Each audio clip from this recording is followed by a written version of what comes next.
فرما رہا ہے. یہاں تک کہ خدا تو ڈائریکٹ بھی کہہ سکتا تھا نا وہ اللہ الاحد, وہ اللہ ہی ایک ہے, لیکن رب کو یہ بھی پسند نہیں میری وحدانیت کا ذکر ہو اور میں کروں, یہ نہیں. مصطفیٰ جب میری وحدانیت کا ذکر ہو تو تو اپنی زبان سے کر, اور جب میری رسالت کا ذکر ہو تو میں اپنے بندوں سے کرا. اس لیے دوستوں میں سو جاؤں یا مصطفیٰ کہتے کہتے کھلے آگ سکتے اللہ کہتے کہتے ہم سب بڑے خوش نصیب ہیں کہ اللہ نے ایسے محبوب کا ہمیں امتی بنایا ہے. میرے دوستو آپ کو اتنا میں کہہ کر کے جانا چاہتا ہوں, اگلے بار مائک سسٹم تھوڑا اچھا رکھنا تاکہ آواز اتنی جلدی پھنسنی نہیں چاہیے, زیادہ کھینچ رہا ہے سینے کو. بہرحال میں اتنا کہہ کر کے جاؤں گا میرے پیاروں, اپنے ماں سے محبت رکھو ان کی. اور سب سے بڑی چیز یہ ہے دوستو کہ میں یہ دیکھتا ہوں پوری دنیا کا ماحول دیکھو, مسلمانوں پر ایک آفت سے ٹوٹ پڑی ہے. اس کی وجہ کیا ہے کہ ہماری مساجدیں ویران ہو گئی ہیں. آج ملعون وسیم رضوی نے قرآن کی عظمت کے ساتھ کھلواڑ کیا. کیا بولا 26 آیت کو نکالا, لوگوں نے احتجاج کیا.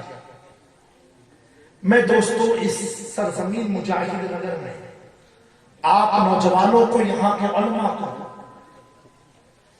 ایک پیغام دینا چاہتا ہوں. اے لوگوں, یہ مت سوچو تمہاری عمر بیت گئی ہے. اگر یہ خیال ہے نا عمر بیت گئی ہے تو تجارت نہ کرو. جب تجارت کی بات آتی ہے تو آپ کہتے ہو ابھی تو میں جوان ہوں, اور جب دین سیکھنے کی بات آتی میری تو عمر ختم ہو گئی. میرے دوستو آج اس ملعون نے اتنی بڑی جرأت کیا, کہا 26 آیت کو نکال دو, اور ہم سب احتجاج کرنے لگے جو کہ ہمارا دینی فرض تھا اور ہمیں کرنا ہے, ہر حال میں کرنا ہے. لیکن میرے پیاروں اس سے بڑا فرض ہم پر یہ ہے کہ آپ کم از کم کلام پاک تو پڑھنا سیکھو.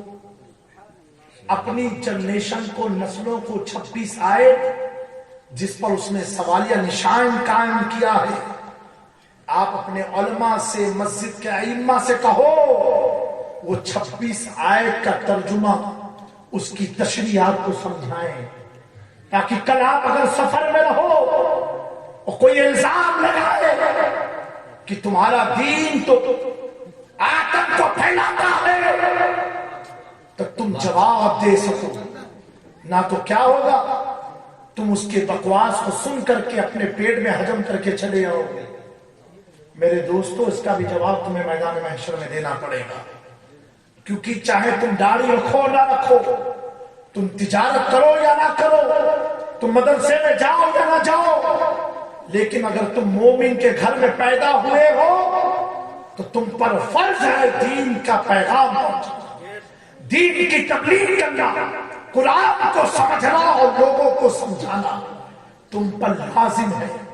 دوستو پرائے کر, آنے والا ماہ رمضان ہے, اس سے پہلے طے کر لو کہ اپنے گھر میں کم سے کم آدھا صفحہ قرآن کی تلاوت کرو. تلاوت کرو, نہیں پڑھ پاتے ہو تو انگلیاں گھماؤ, کوشش کرو پڑھنے کی. محبوب خدا صلی اللہ علیہ وآلہ وسلم نے فرمایا 3 چیز کو دیکھنا عبادت ہے. 3 چیز کو دیکھنا عبادت ہے. پہلی فرمایا قرآن کو دیکھنا عبادت ہے. قرآن کو دیکھنا عبادت. جو قرآن کو دیکھنے سے عبادت کا ثواب, تو پڑھنے کا ثواب کتنا ہوگا. جب پڑھنے کا اتنا ثواب تو سمجھنے کا ثواب کتنا ہوگا. دوستو اس کے بعد محبوب خدا نے فرمایا خانہ کعبہ کو دیکھنا عبادت ہے. کعبے کو دیکھنا بھی عبادت ہے. اور تیسرا محبوب خدا نے فرمایا ماں کے چہرے کو دیکھنا عبادت ہے.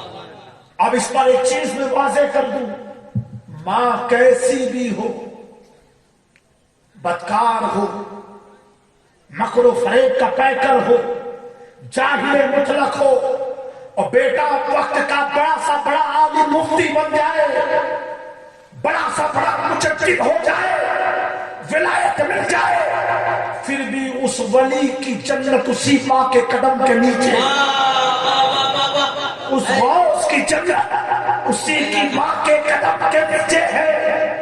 بیٹا میرے دوستو، ماں کی عظمت بہت بلند ہے، اتنی بلند کہ موسیٰ علیہ السلام کو دور پر وحی کے لیے جب جاتے تھے، ایک بار کیا ہوا، آپ نے جب پہاڑ پر اپنے قدم کو رکھا، غیب سے آواز آئی، اے موسیٰ اپنے قدم کو سنبھال کے رکھنا۔ موسیٰ علیہ السلام اچنبے میں کھڑے ہو گئے کہ اب تک یہ آواز کبھی آئی نہیں، آج کیوں آئی؟ پوچھا مولا کیا میرے قدم رکھنے میں کوئی غلطی ہے؟ کہا نہیں موسیٰ، اس سے پہلے جب تم آتے تھے نا تو تمہارے ہر قدم کے پیچھے تمہارے ماں کی دعا رہتی تھی، آج تمہاری ماں دنیا سے جا چکی، اسی لیے قدم کو سنبھال کے رکھو۔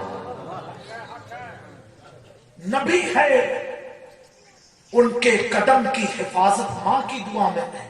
سبحان اللہ۔ دوستو ہم تو گنہگار امتی ہیں، میرے پیاروں، اے نوجوانوں، اگر تم نے ماں باپ کو ستایا ہے، تکلیف دی ہے، تو قسم خدا کی تم زندگی میں چین حاصل نہیں کر سکتے ہو۔ دولت تو مل جائے گی، لیکن وہ دولت صرف اسپتالوں کا چکر لگاتی رہے گی۔ پیسے آ جائیں گے، وہ پیسہ تمہاری زندگی میں بے سکون کو پیدا کر دے گا۔ تم بغیر بی پی کی دوا کھائے سو نہیں سکتے ہو، بغیر شوگر کی ٹیبلٹ کھائے تم کو چین مل نہیں سکتا ہے۔ میرے پیاروں، جن کی ماں باپ ہیں وہ اولاد بہت خوش نصیب ہے۔ سبحان اللہ۔ میرے آقا صلی اللہ علیہ وآلہ وسلم ایک بار نماز سے فارغ ہوئے اور مسجد نبوی میں کونے میں جا کر کے بیٹھ کے آپ رو رہے تھے زاروں کے تار۔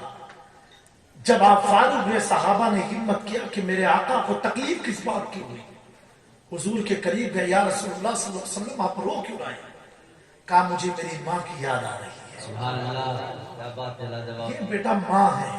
میرے دوستو، ماں کی عظمت ہمیشہ کرتے رہنا۔ ماں کی دعا عرش الہی سے ٹکراتی ہے، اور ماں کی ناراضگی حدیث شریف میں آیا کہ عرش خدا کو ہلا دیتی ہے۔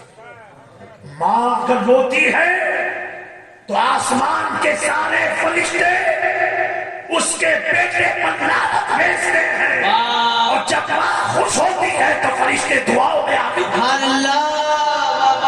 دوستو، ماں وہ ہے کہ اگر تو ماں کو راضی کر کے گھر سے نکلا تو فرشتے تیری جان کے نگہبان بن جاتے ہیں، اور ماں کو ناراض کر کے نکلا تو وہ فرشتے تیری طرف خاطب بھی نہیں ہوتے۔ میرے دوستو، ماں باپ کا بہت اونچا مقام ہے، بہت اونچا مقام ہے۔ تم ہرگز غفلت میں رہ کر کے، آج ہماری قوم کا حال کیا وہ معلوم ہے؟ نہ شرم نبی، نہ خوف خدا، یہ بھی نہیں وہ بھی نہیں۔ ہمارے دل میں نہ خدا کا خوف، ایمانداری سے بتاؤ نہ اس کے محبوب کا خوف۔ جب ان کا نہیں تو ماں باپ کا خوف کہاں سے آئے گا؟ اور پہلے کے لوگوں میں چاچا کا خوف ہوتا تھا، پڑوسی کا خوف ہوتا تھا، تو پڑوسی سمجھتا تھا جب مجھ سے اتنا ڈرتا ہے اس کا بیٹا تو اپنے ماں باپ سے کتنا ڈرتا ہوگا۔ لیکن آپ دوست، افسوس، ہم سب شیطان کے ہاتھوں کے کھلونے بن چکے ہیں۔ ایک وقت تھا جب بولتے تھے کہ قرآن کی تلاوت کرو، قرآن پڑھو، تو آپ ہی کے بچوں کے ماں باپ کیا کہتے تھے کہ حضرت ٹائم نہیں ملتا بچوں کو۔ کیوں؟ وہ ٹیوشن جانا ہوتا ہے، اسکول جانا ہوتا ہے، صبح اٹھنا ہوتا ہے، یہ ساری باتیں۔ آپ دوستو، 10 سال سے آپ اور ہم سب مل کر کے جتنا ٹائم فیس بک پر انویسٹ کرتے ہیں، واٹس ایپ کے میسیجز پر جتنا وقت بتاتے ہیں، دوستو اتنے وقت میں سے 5 منٹ اگر ایک آیت کو بھی ہم یاد کریں گے، ایک آیت، صرف ایک آیت 24 گھنٹے، صرف 5 منٹ قرآن کی ایک آیت یاد کرنا، تو 5 سال میں تم حافظ قرآن بن جاؤ گے۔ اللہ، صرف ایک آیت یاد کرنی۔ لیکن دوستو کتنی ہم غفلت کی زندگی جی رہے ہیں۔ تو اے نوجوانوں، اس غفلت کی وادیوں سے باہر نکلو، کیونکہ حالات بہت خراب ہیں، بہت تباہ کن ہیں۔ محبوب خدا کا فرمان ہے کہ قرب قیامت کی نشانیوں میں ہے کہ قرآن کی عظمت پر انگلیاں اٹھائی جائیں گی، خانہ کعبہ ڈھا دیا جائے گا۔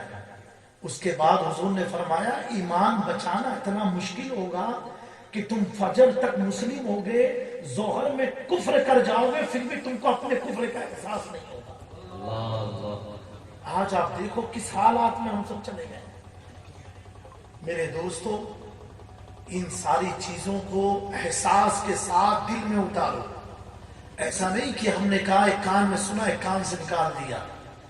یہ آپ کو نفع دینے والی چیز ہے، یہ آپ کو فائدہ پہنچانے والی چیز ہے، یہ آپ کا سرمایہ آخرت ہے، یہ آپ کے قبر کے اندھیروں کو دور کرنے والی چیز ہے، یہ آپ کو مصطفیٰ کی محبت سے ملانے والی چیز ہے، یہ آپ کو دنیا کی دولت دلانے والی چیز ہے، یہ آپ کو آخرت کی شرمندگی سے بچانے والی چیز ہے، یہ آپ کو روز دینے والی چیز ہے، یہ آپ کی نسلوں کی حفاظت والی چیز ہے، یہ آپ کے وقار کو سنبھالنے والی چیز ہے، یہ آپ کی عظمت کو اجاگر کرنے والی چیز ہے۔ جب آپ ایسے ہو جاؤ گے، قسم خدا کی دنیا میں کسی کے اندر اتنی جرأت و طاقت نہیں ہے تجھ پر یا تیرے دین پر ہاتھ اٹھا سکے۔ مٹ گئے مٹتے ہیں، مٹ جائے عطا تیرے، نہ مٹا ہے نہ مٹے گا کبھی چرچا۔ میرے دوستو، یہ وقت ہے سنبھلنے کا۔ اب نہ سنبھلو گے تو کب سنبھلو گے؟ اب اگر سنبھل گئے تو یقیناً تمہاری نسلیں سنبھل جائیں گی۔ آج شب جمعہ ہے اور آج کی رات کی بڑی فضیلت ہے۔ یہ ماہ شعبان ہے، اس کے بعد ماہ رمضان ہے۔ آپ لوگ ان دونوں ماہ کے مقدس ایام کو اللہ کے خوشنودی کے ساتھ گزارے۔ اللہ ہمیں ایسی توفیق عطا فرمائے۔ اور دوستو، جس کے ماں باپ نہیں ہیں ان کے لیے میں یہ کہوں گا کہ آپ ہر دوشنبہ یا جمعرات کو اپنی ماں باپ کے قبر پر جایا کرو۔ کہاں پر جایا کرو؟ قبر کی زیارت کرنے جایا کرو اور ان کی اور اپنی مغفرت کی دعا مانگا کرو۔ آقا کریم نے فرمایا جو شخص اپنے ماں باپ کی روزی کے لیے دعا مانگتا ہے کہ اللہ میرے والدین کی روزی میں برکت عطا فرما، تو اللہ تبارک و تعالیٰ اس بیٹے کی روزی میں برکت عطا فرماتا ہے۔ جو شخص اپنے ماں باپ کی عمر درازی کی دعا مانگتے ہیں، اللہ اس جمعہ کی رات کی برکت سے ہمارے والدین کی عمر میں برکت عطا فرما، صحت اور عافیت عطا فرما، تو اللہ کے محبوب فرماتے ہیں اللہ تبارک و تعالیٰ اس بچے کی عمر میں برکت عطا فرما دے۔ سبحان اللہ۔ دوستو، یہ ماں باپ ہے، انہیں تماشا مت سمجھنا کہ تمہاری آخرت اور دنیا کا سرمایہ ایسا ہے کہ جو خدا کے غضب کو ماں کی ممتا بھی انشاءاللہ تبارک و تعالیٰ ٹھنڈ کر کے ہمیں جنت کی طرف لے جانے والی۔ تو میرے پیارو، اللہ تبارک و تعالیٰ ہم سب کو سننے سے زیادہ عمل کی توفیق عطا فرمائیں، برائیوں سے محفوظ فرمائیں، استقامت دین عطا فرمائیں، صبر و شکر سے وابستگی عطا فرمائیں۔ وَلَا تَهِنُوا وَلَا تَحْزَنُوا وَأَنْتُمُ الْأَعْلَوْنَ إِن كُنتُم مُؤْمِنِينَ۔ تم رنجیدہ مت ہو، پریشان مت ہو، تم ہی لوگ بلندی پر ہو کیونکہ تم ایمان والے ہو۔ وَمَا عَلَيْنَا إِلَّا الْبَلَاغُ۔ السلام علیکم ورحمۃ اللہ۔ نئے نئے نعت اور مشاعرے کے لیے ایم جے میڈیا نیو کو سبسکرائب کریں اور اس بیل آئیکن کو دبائیں تاکہ ویڈیوز دیکھ سکیں آپ سب سے پہلے۔